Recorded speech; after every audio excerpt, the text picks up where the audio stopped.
Hello everyone, welcome to Cashweb. आज हम फिर से एक बार बात करेंगे market structure and point of interest या फिर डिमांड एंड सप्लाई के बारे में। हम बात करेंगे क्यों आपका डिमांड एंड सप्लाई फेल हो जाता है। आपको मार्केट स्ट्रक्चर के बारे में मालूम है, आपको डिमांड एंड सप्लाई या फिर पॉइंट ऑफ इंटरेस्ट के बारे में मालूम है।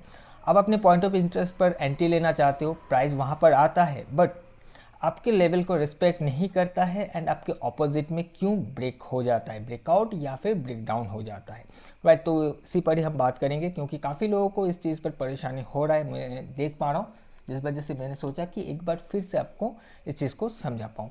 तो बहुत बड़ा वीडियो नहीं होगा, छोटा सा ही वीडियो रखने की कोशिश करेंगे। वीडियो पसंद आता है तो वीडियो को ज़रूर से लाइक कीजिएगा और चैनल पर नए हो तो चैनल को सब्सक्राइब भी कर लीजिएगा।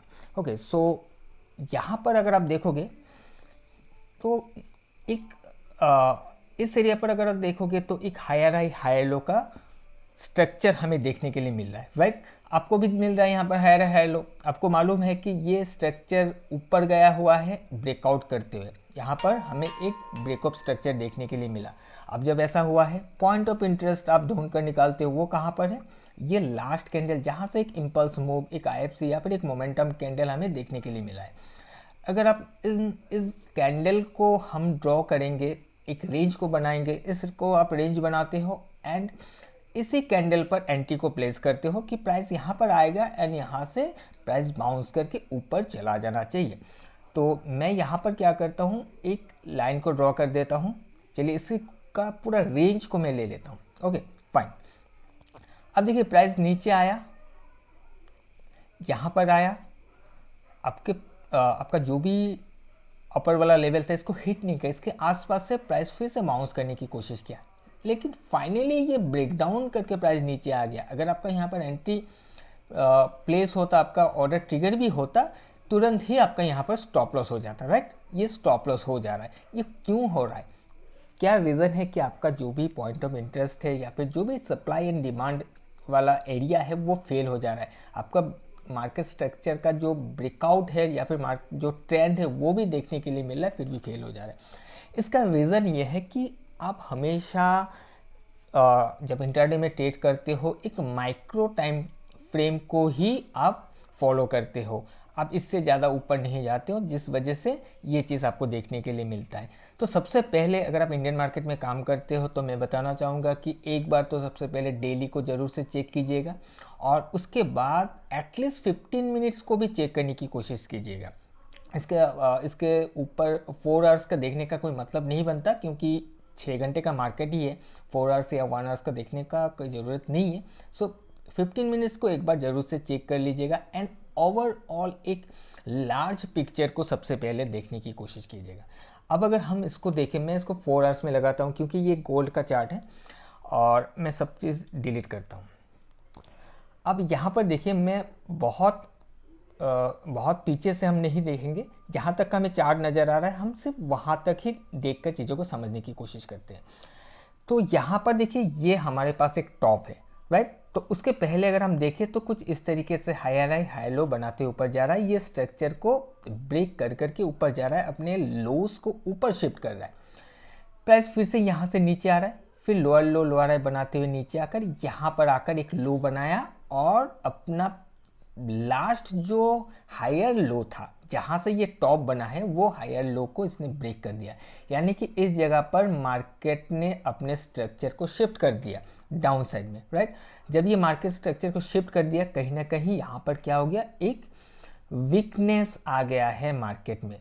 राइट, अब एक चीज़ आप याद कीजिएगा कि मैंने पहले भी बताया था कि जब भी मार्केट स्ट्रक्चर शिफ्ट होता है, प्राइस ऐसे सीधा सीधा फॉल करके नहीं ब्रेक करता है। कभी कभार हो गया वो अलग बात है, लेकिन ऐसे ब्रेक नहीं होगा, प्राइस जिगजैग में ही ब्रेक होगा।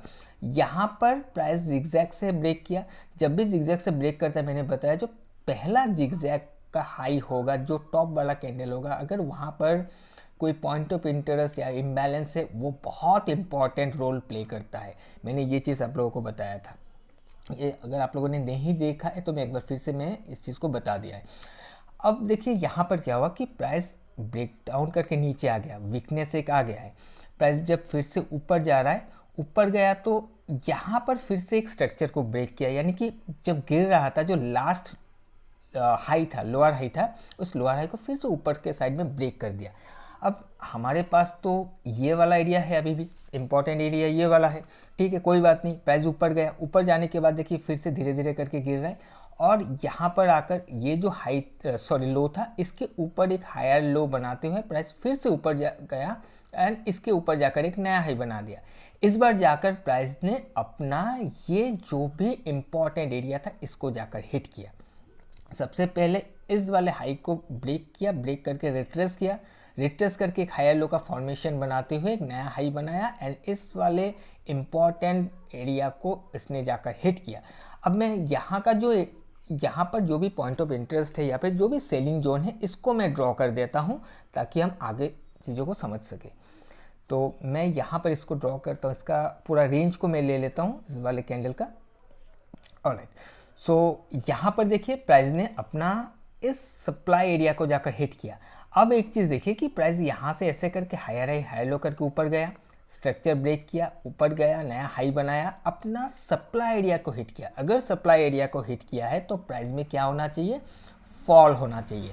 अब अगर फॉल होना चाहिए तो प्राइस कहीं ना कहीं तो रुकेगा, प्राइस नीचे गिरते हुए आएगा, रुकेगा। तो उसके लिए आपको ये देखना होगा कि अगर आपको लॉन्ग करना है तो जब प्राइस नीचे से ऊपर गया था कहाँ पर प्राइस में डिमांड आया था, कहाँ पर एक पॉइंट ऑफ इंटरेस्ट या फिर बायर्स का जो इंटरेस्ट एरिया है वो कहाँ पर है, प्राइस वहाँ तक आने की कोशिश करेगा। जब तक वहाँ पर नहीं आएगा, उसको हिट करके प्राइस रुकने की कोशिश नहीं करेगा या फिर हिट नहीं करेगा, तब तक प्राइस में फिर बाउंस नहीं आएगा या फिर स्ट्रेंथ नहीं आएगा ऊपर जाने के लिए, क्योंकि ऑर्डर जो है वहाँ पर ही पड़ा होता है। जब तक वो लार्ज ऑर्डर एग्जीक्यूट नहीं होगा, ट्रिगर नहीं होगा, तब तक प्राइस में स्ट्रेंथ नहीं आएगा अपसाइड में जाने के लिए। अब यहाँ पर देखिए प्राइजेस को हिट करने के बाद प्राइस में फिर से लोअर स्टार्ट हो गया। अब हम क्या करते हैं, जब प्राइस इसको हिट किया, हिट करने के बाद प्राइस फिर से ऐसे गिरने की कोशिश किया, अब हम 1 आवर्स में चले जाते हैं कि हम तो 4 आवर्स में ट्रेड नहीं करेंगे, हम करेंगे 15 मिनट्स में ट्रेड, क्योंकि ये 24 आवर्स चलता है तो हम 15 मिनट्स को ही लेकर चलेंगे। 5 मिनट्स में भी कर सकते हैं, कोई प्रॉब्लम नहीं है, राइट। तो अब देखिए यहाँ पर इस वाले एरिया को हिट करने के बाद प्राइस यहाँ पर आया, उस दौरान 1 आवर्स के चार्ट में भी हमें एक स्ट्रक्चर ब्रेकआउट या फिर मार्केट स्ट्रक्चर शिफ्ट यहाँ पर हमें देखने के लिए मिला है। जब ऐसा हुआ है, अब प्राइस ऊपर जाएगा, फिर रिट्रेस करके जाएगा एंड अपना पॉइंट ऑफ इंटरेस्ट या फिर सेलिंग एरिया से फिर ये गिरने की कोशिश करेगा। अब हम यहाँ पर जो सेलिंग एरिया है हम उसको ले लेते हैं, यहाँ से लेकर इस वाले कैंडल को, जो लास्ट रेड कैंडल हमें देखने के लिए मिल रहा है, यहाँ पर जाकर इसने हिट करके प्राइस यहाँ से गिरा है। अब यहाँ से भी आप शॉर्ट कर सकते थे, इसके लिए आपको जब हिट किया, हिट करने के बाद 15 मिनट चार्ट पर या 5 मिनट चार्ट पर जाकर आपको फिर यहाँ पर देखना पड़ता कि प्राइस का क्या बिहेवियर है। यहाँ से आपको माइक्रो में आपको कंफर्मेशन देता कि प्राइस अब गिरना चाह रहा है, या तो ये सपोर्ट ब्रेक करेगा, रेजिस्टेंस बनाएगा, लोअर हाई करेगा, कुछ ना कुछ करके यहाँ पर कंफर्मेशन देगा, तब जाकर आप फिर से डाउन साइड के लिए ट्रेड कर सकते हो। तो इस चीज़ को मैं आपको बता दूंगा आपको कैसे कंफर्म करना है। अब देखिए यहाँ पर जैसे हिट किया, हिट करते ही प्राइस फिर से नीचे आया और फिर से एक स्ट्रक्चर को ब्रेक कर दिया। अब हम सबसे पहले और एक चीज़ यहाँ पर मार्क कर लेते हैं कि प्राइस अपने रेजिस्टेंस को तो हिट किया, अब ये कहाँ तक आ सकता है उस चीज़ को भी एक बार हम देख लेते हैं। सबसे पहला जो एरिया मुझे देखने के लिए मिला वो कहीं यहाँ का है, जहाँ से प्राइस में बाइंग हमें देखने के लिए मिला था। प्राइस ऐसे करके ऊपर गया, नीचे आया, फिर वो ऊपर चला गया, इस दौरान यहाँ पर स्ट्रक्चर को ब्रेक किया, राइट। तो यहाँ पर एक बाइंग एरिया हमें देखने के लिए मिल रहा है और एक है यहाँ कहीं, यहाँ से भी प्राइस ऊपर गया था। अब अगर ये रेस्पेक्ट नहीं होता है तो प्राइस यहाँ तक आने की भी कोशिश कर सकता है।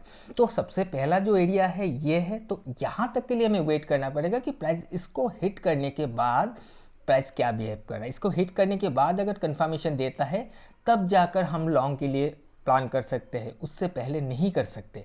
वो कहीं से भी प्राइस पलट जाएगा एंड ट्रैप कर जाएगा, स्टॉप लॉस हिट कर जाएगा, जैसे कि अभी आपने देखा कि अगर आप वहाँ पर ट्रेड करते तो कैसे स्टॉप लॉस हिट हो जाता। अब यहाँ पर देखिए कि जब प्राइस इस वाले स्ट्रक्चर को ब्रेक किया, इस कैंडल ने एक मोमेंटम वाला एक स्टैंड कैंडल मिला, यहाँ पर भी एक सेलिंग कैंडल या फिर एक पॉइंट ऑफ इंटरेस्ट जो कि यहाँ पर बना हुआ है। और आप देखिए प्राइस इस जगह से जब ऊपर गया एग्जैक्टली इसी लेवल को ही हिट करने के बाद ही प्राइस नीचे गिरा है, राइट। अब हम क्या करते हैं कि इसको हम 15 मिनट्स में जाकर देखते हैं कि कैसे हम इसको ट्रेड कर पाते हैं। मेरा यहाँ पर एक ट्रेड भी है, मैं आपको दिखा दूंगा कि कहाँ से हमने ट्रेड को बनाया है। इसके लिए हम 15 मिनट्स पे चलते हैं, चलिए।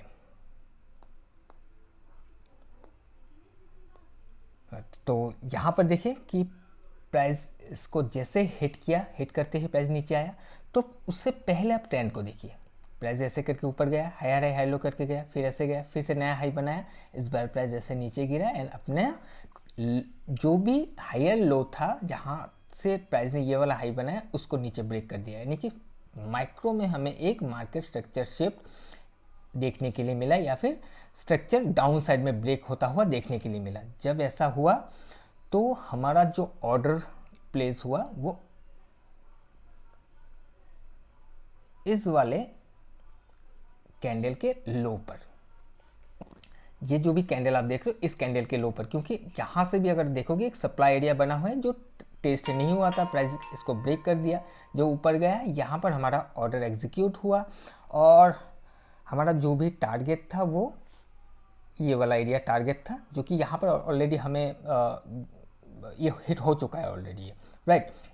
हम ऑलरेडी इस स्टेट से निकल भी चुके हैं। तो आई होप कि आपको ये समझ में आया होगा कि कैसे आपको कंफर्म करना है। सिंपल सा है कि 1 आवर में हमने जो भी सप्लाई एरिया निकाला था उस सप्लाई एरिया पर जाकर हिट किया। एक हायर टाइम फ्रेम पर हमने सप्लाई एरिया को देखा, वहाँ पर हिट किया। हिट करने के बाद प्राइस ने अपना स्ट्रक्चर को चेंज कर दिया डाउन साइड में, जबकि हमें भी शॉर्ट करना था क्योंकि अभी उसका सपोर्ट नीचे है, जिस वजह से हमें इसको शॉर्ट करना था। और हम कहाँ तक के लिए कर सकते, क्योंकि हम इंटरडे के लिए ट्रेड कर रहे हैं, तो हम एटलीस्ट हमारा जो भी लास्ट स्विंग जहाँ से प्राइस ऊपर चल के गया था वहाँ तक का प्लान कर ही सकते हैं। हमें एक ट्रेड निकालना है, राइट। तो हमने यहाँ से इसको चेंज होने के लिए वेट किया, प्राइस यहाँ पर चेंज किया। चेंज करने के बाद जब प्राइस ऊपर रिट्रेस करके गया इस सेलिंग एरिया से, हमने अपना ट्रेड को प्लान किया, जो कि यहाँ पर आकर इसको एग्जिट किया गया है। तो आई होप कि आपको समझ में आया होगा कि कैसे आपको चीज़ों को देखना है। सिर्फ 5 मिनट्स पर या फिर 1 मिनट तो मैं सजेस्ट करता ही नहीं हूँ कि 1 मिनट के चार्ट पर जाकर आप कोई भी ट्रेड बनाओ। आप 5 मिनट्स पर जाकर बना सकते हो, कोई प्रॉब्लम नहीं है। बट उससे पहले आप जो लार्ज पिक्चर है उसको एक बार देखने की कोशिश करो कि लार्ज पिक्चर में आपको कहाँ पर रेजिस्टेंस बनता हुआ दिख रहा है, कहाँ पर रेजिस्टेंस पड़ा हुआ है, या फिर लार्ज पिक्चर में क्या स्ट्रक्चर है। क्योंकि हायर टेम्पर पर जो स्ट्रक्चर रहेगा वही स्ट्रांग रहेगा, वही स्ट्रांग से। क्योंकि जब प्राइस देखिए ऐसे करके जो ऊपर गया, फिर ये अगर हायर टाइम फ्रेम का स्ट्रक्चर ऐसा है, हायर है हाई लो में स्ट्रांग है, जब प्राइस रिट्रेस करेगा जरूरी नहीं है कि ऐसे ही करेगा, वो प्राइस धीरे धीरे करके ऐसे ऐसे छोटा छोटा जिगजैग बनाकर भी कर सकता है, ऐसा ही करता है। अब इसको देखकर अगर आप ट्रेंड को डाउन समझ लोगे तो वहाँ पर ही आपका गलती होता है, वहाँ पर ही आपका स्टॉप लॉस होने का चांसेस ज़्यादा हो जाता है। ये धीरे धीरे छोटा छोटा जिगजैग बनाकर ही गिरेगा। आपको लॉन्ग करना है, आपको वेट करना पड़ेगा जहाँ पर भी डिमांड एरिया जनरेट हुआ है, जो भी पॉइंट ऑफ इंटरेस्ट है वहाँ तक प्राइस आए, फिर जाकर आप अपना ट्रेड को प्लान करोगे। यहाँ पर आकर आपको कंफर्म कैसे करेगा, वही कि प्राइस नीचे गिरता हुआ आएगा, सडनली क्या करेगा, अपना लोस को ब्रेक करना बंद कर देगा एंड अपना प्रीवियस जो भी लोअर हाई है उसको ब्रेक कर देगा, अपना स्ट्रेंथ को दिखाएगा उसको ब्रेक करके। फिर प्राइस रिट्रेस करके आएगा, आपको मालूम है कि कहाँ से ट्रेड को प्लेस करना है, कोई ना कोई एक पॉइंट ऑफ इंटरेस्ट बना कर देगा, वहाँ से या फिर किसी इम्बैलेंस से आप इसको लॉन्ग कर सकते हो। सेम चीज़ अगर शॉर्ट करना है तो सिर्फ वो चीज़ उल्टा हो जाएगा, इतना ही है, राइट। आई होप कि आपको समझ में आया होगा। बाकी अगर आपको आप चाहते हो कि इसको मैं और भी डिटेली आप लोगों को समझाने की कोशिश करूं, स्ट्रक्चर को मैं और भी अच्छे से समझाने की कोशिश करूं, तो आप मुझे कमेंट करके बताइएगा, तभी जाकर मैं उस पर वीडियो बनाऊंगा। ओके, तो चलिए आज के लिए इतना ही। हम मिलेंगे किसी और एक एजुकेशनल वीडियो में। Till then bye bye.